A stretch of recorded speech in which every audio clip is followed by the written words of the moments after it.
आगाह कयो आहे त सिंध रेंजर्स ऐं पुलिस जी साइट मेट्रोवेल में गॾियल कार्रवाई कई वई आहे। इंतिहाई घुरिबल फोरू ग्रुप ख़्यालो जा ॿ जवाबदार गिरफ़्तार कया विया आहिनि। अहम ख़बर आहे अव्हांखे ॾींदा हलूं। गिरफ़्तार थियलनि में ख़लील अहमद अफ़गानी उर्फ़ ख़यालू ऐं हयातुल्ला अफ़गानी उर्फ़ फरियादी शामिल आहिनि। जवाबदारनि जो तालुक़ अफ़गानिस्तान सां आहे ऐं कराची में रिहाइश पज़ीर आहिनि। अव्हांखे अपडेट कंदा हलूं। ब्रेकिंग न्यूज़ आहे। जवाबदारनि जे कब्ज़े मां हथियार ऐं मंशियात बि बरामद कई वई आहे। जवाबदारनि पारां फुरन धाड़नि ऐं मंशियात फ़रोशी में मुलविस हुजण जो एतराफ़ कयो वियो आहे। अहम ख़बर आहे अव्हांखे अपडेट कंदा हलूं। सिंध रेंजर्स ऐं पुलिस जी साइट मेट्रोवेल में गॾियल कार्रवाई कई वई आहे। इंतिहाई घुरिबल फोरू ग्रुप ख़यालू जा 2 जवाबदार गिरफ़्तार करण जा इतला आहिनि।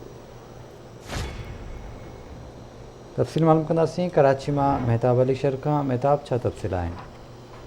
जी बिल्कुल बिशार तव्हांखे ॿुधायां थो त सिंध रेंजर्स पुलिस सां गॾियल कार्रवाई कई वई आहे।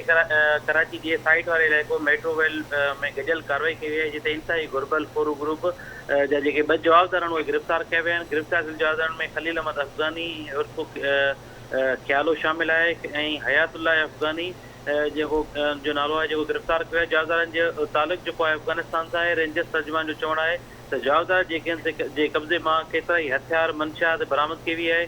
जवाबदारनि पारां फुर ऐं धाड़नि में मंशियात फ़रोशी में मुलविस हुजण जा इंकशाफ कया आहिनि। ऐं तव्हांखे ॿुधाए हलो त कराची में रेंजर्स पारां जेके मुख़्तलिफ़ इलाइक़नि में हिनमहिल जेके कार्रवायूं जारी आहिनि, जेके मोस्ट वांटेड या जेके घुरिबल आहिनि जेके फुरनि में उनखे गिरफ़्तार कयो वेंदो। जी महिरबानी अव्हांजी आगाह करण लाइ।